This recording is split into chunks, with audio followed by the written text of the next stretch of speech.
안녕하세요. 수아TV AK입니다. 오늘 전해드릴 이야기는, QA나 테스트 쪽에서 많이 쓰이는 ISTQB 자격증에 대해서 얘기를 해볼 거예요. 그래서 이번에 언급되는 내용은 개인적인 경험이나 개인적인 견해를 아주 듬뿍 담고 있기 때문에 이는 한 사람의 의견으로만 봐주시면 감사할 것 같고요. 이를 절대로 신뢰하지 마시고 참고 용도로만 기억해 주시고 봐주셨으면 좋겠습니다. 이를 무시하고 이 내용을 절대 신뢰함으로 인하여 발생하는 피해는 저는 책임지지 않습니다. 자, ISTQB란 무엇일까? 테스트 쪽에 존재하는 제가 아는 한 유일한 국제 인증 자격증을 나타내는 줄임말이죠. 원래는 뒤에 이제 단계도 같이 붙기 때문에 뭐 파운더리 레벨 이런 식으로요. 그리고 이 ISTQB라는 부분 자체는 해당 자격증을 주관하는 단체명이기도 합니다. 뭐 인터내셔널 소프트웨어 테스트 퀄리피케이션 보드, 국제 소프트웨어 테스팅 자격위원회, 이것을 줄여서 ISTQB라고 하죠. 이 ISTQB를 위해서 준비를 당연히 해야 되는데요. 이 해당 시험을 보기 위해서 준비 항목들은 뭐 당연한 부분이겠지만 관련 항목에 대한 공부는 뭐 당연히 기본적인 거고요. 이에 대한 기본적인 자료는 KSTQB라는 사이트에서 기본적인 뭐 실라버스라든지 예제 문제 정도는 확보를 할 수 있습니다. 그리고 이것도 어쨌든 국제 자격증이다 보니까 시험 응시료가 꽤 셉니다. 17만 6천 원. 네, 뭐 할인을 받는 방법도 있다고 하고, 그리고 학생들이나 뭐 교육계 쪽에 계신 분들은 뭐 할인이 있다고 하는데, 이 부분은 제가 해당 사항이 없어서 잘 모르겠습니다. 그리고 뭐 설마 모르시는 분은 없겠지만, 저 17만 6천 원을 냈다고 해서 뭐 무제한으로 볼 수 있는 건 아니고요. 한 번 보는데 사용되는 비용입니다. 그러니까 만약에 해당 시험에 떨어져서 재응시를 했다.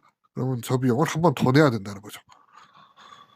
그리고 뭐 지금 현재 본인이 입사 준비 중이라면 상관이 없겠지만 현재 근무 중인 사람이라고 하시면 회사에서 기본적으로 이 자격증 응시에 관련해서 뭐 배려를 해주지 않는 이상, 제공을 해주지 않는 이상 반차나 혹은 반반차 사용이 필수적입니다. 왜냐하면 보통 진행되는 시간이 뭐 주말인 경우에야 당연히 상관없겠지만 만약에 평일에 봐야 된다면 반차나 반반차는 반드시 필요합니다. 시간대가 6시 언저리기 때문에 거기 시험 시작 시간이 6시이기 때문에 반차 혹은 반반차를 쓰지 않으면 그 시험에 입실조차 할 수가 없게 되죠. 자, 그러면 다른 자격증 대비 이 ISTQB가 테스트 업계에서 필요해진 이유는 무엇일까요? 단순합니다. 회사 입장에서 봤을 때 전문성을 갖춘 인력을 보유하고 있다고 광고하기에 이보다 좋은 부분이 없습니다. 네, 회사 입장에서요.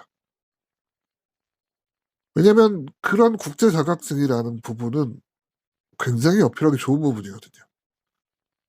근데 심지어 국내 자격증인 CSTS를 제외한다면 제일 유명한 자격증이기도 하기 때문에 이쪽에서는 그래서 광고하는데 가장 엄청난 득을 볼 수 있습니다.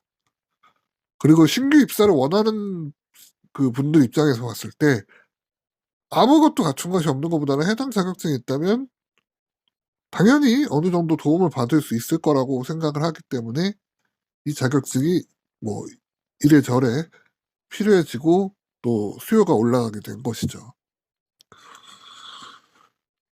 자, 그러면 ISTQB에 따른 과정에서 생기는 문제가 없을 수가 없거든요.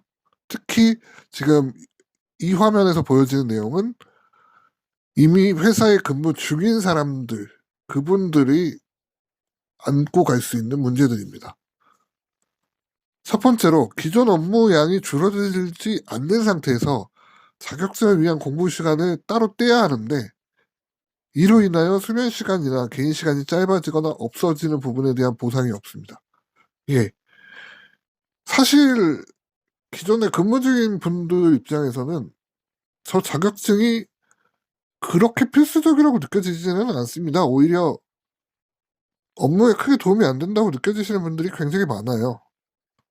사실 이렇게 등 떠밀려서 하시는 경우가 더 많다 보니까 실제로. 근데 이에 대한 보상이 없는 부분이다 보니까 자격증 딸려다가 근태가 엉망이 되는 요 상황도 종종 나왔습니다.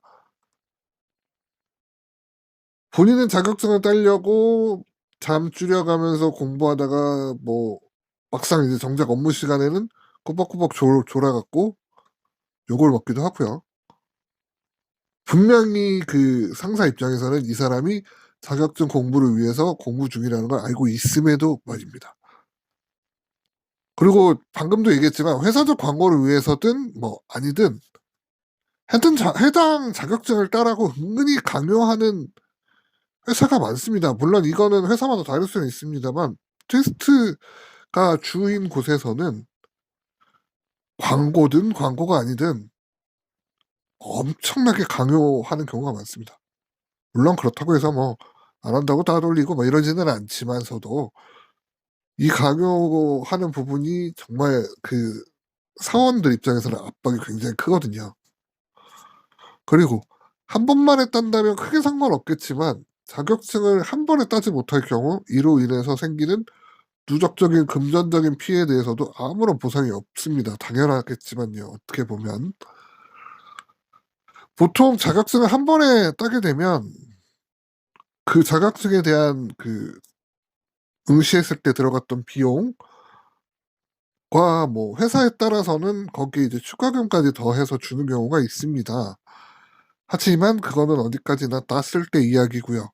따지 못할 경우에는 17만 6천 원. 아까 말씀드렸었죠? 17만 6천 원이라는 돈이 계속 횟수차대로 누적돼서 돈이 나가게 됩니다. 그러면 이 돈이 차곡차곡 누적이 되면 심한 경우에는 뭐 거의 60만 원, 70만 원대까지도 쓰시는 분들 많이 봤고 뭐 제 주변에서 보진 못했습니다만 뭐 100만 원, 100만 원, 150만 원까지 간 경우도 종종 있었다고 합니다. 저도 그 부분에 대해서는 제 주변에서 들어본 적이 없어서요. 그리고 요번에 이 화면에서 보여드리는 내용은 신입을 목표로 이제 입사 지원을 하기 위해서 따려고 했던 분들이 가지게 된 문제인데요. 해당 업무에 대해 경험이 전혀 없는 사람이 이 시험에 참여하기에는 아무리 자료가 있다고 하더라도 이해도가 높아질 수가 없습니다. 왜냐면 이거는 정말 이제 저도 테스트를 많이 해본 사람이지만 해당 자료를 그냥 단순히 경험이 없을 때 보게 되면 그러니까 막말로 아 이게 뭐지 도대체? 라는 생각이 많이 들게 되거든요. 거기다가 자격증, 거기다 국제 자격증이다 보니까 어느 정도 합격률을 고려 안 할 수가 없기 때문에 시험 문제를 굉장히 꽈서 냅니다. 이해도가 높아지지 않은 상태에서 이 꽈서 내는 문제들에 대해서 합격을 할 수 있는지 이 부분에 대한 승률이 높을까요? 아니요.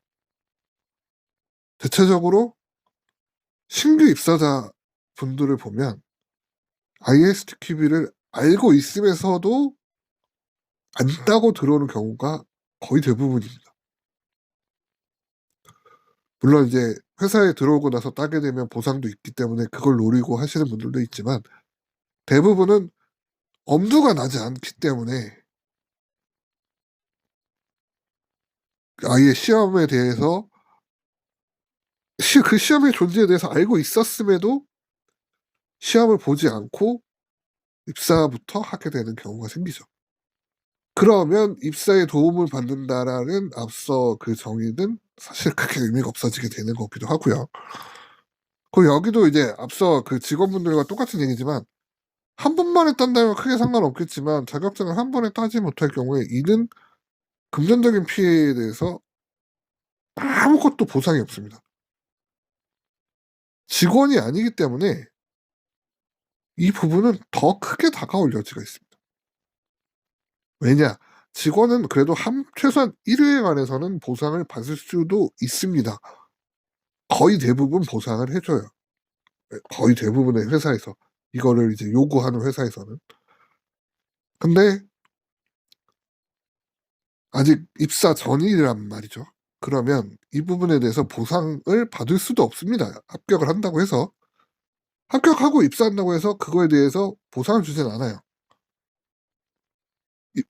이게 좀 아이러니한 말이지만 입사 전에 자격증을 따는 게 손해가 되는 경우가 굉장히 많아집니다. 뭐 앞서서 계속 지금 말씀을 드리고 있습니다만 먼저 17만 원을 내고 합격을 했어요. 그리고 이거에 대해서 제시를 해서 입사에 성공을 했습니다. 물론 그렇게 처음부터 따고 들어오면 압박을 받지는 않겠죠. 하지만 입사하고 나서 자격증을 땄을 때 그 시험 응시료와 축하비, 뭐 물론 안 주는 회사도 있지만 최소한 응시료는 되돌려 받을 수 있는데 이분들은 받을 수 있는 방법도 없죠. 결국 본인이 다 그거에 대해서 부담을 가지고 가야 합니다. 지금 실컷 단점에 대해서 혹은 뭐 손해보는 부분에 대해서 나쁜 점에 대해서 좀 그쪽으로 무게중심이 많이 실려 있었는데요. 자, 그러면 그렇게 안 좋은 면이 있는 그리고 좀 어떤 면에서는 짜증나기도 하는 그런 ISTQB라는 자격증은 그럼 따야 하는 자격증이냐라고 저한테 물어보신다면 예, 물론 저도 아직 계속 실패를 해서 못 따고 있습니다만 어쨌든 한 번에 합격할 수 있다면 추가 연장이나 인증을 받을 필요가 없는 국제 자격증이기 때문에 당장은 도움을 받을 수는 없을지라도 이직이나 신규 입사에 아주 다소 도움을 받을 수는 있습니다. 아주 약간이긴 하지만 네, 도움을 받을 수는 있습니다. 그리고 사실 2번이 가장 큰데요. 압박받는 분위기에서 벗어날 수 있다는 것이 가장 큽니다. 나는 땄으니까 압박 주지 마세요. 혹은 압박을 주지 않겠어. 라고 이제 상사분이 얘기를 하겠죠. 그리고 세 번째도 이제 첫 번째와 연결선상에 있지만 해외에 있는 그런 테스팅 업체 혹은 그 소프트웨어 테스팅 쪽으로 입사를 할 때는 당연히 도움을 받을 수가 있습니다. 네, 괜히 국제 자격증이 아니니까요. 그리고 학교에서 받는 교육과 마찬가지로 기본 이론이나 지식 정리에 도움은 됩니다. 네, 제가 여기서 기본 이론이나 지식 정리라고 언급을 한 이유는 실제 업무에 도입을 하기에는 다소 문제가 있습니다. 왜냐하면 여기서 언급하는 부분과 실제 업무에서 사용되는 부분에 대한 갭이 좀 존재를 하기 때문에 특히나 게임 소프트웨어 쪽은 이 갭이 좀 큽니다. 그래서 오히려 자격증 딸 때 헷갈리는 경우도 있어요. 경험이 좀 있으신 분들이. 네. 그래서 당연한 이야기지만 학교와 같이 기본 이론이나 지식 정리에 도움이 된다. 까지가 지금 제가 지금까지 말씀드린 ISTQB 과연 어떤 자격증이고 어떻게 해서 필요해졌으며 이 과정에서 어떤 문제가 있고 과연 따야 할 자격증인 것인지에 대해서 되게 어설프게나마 정리를 해드렸는데요.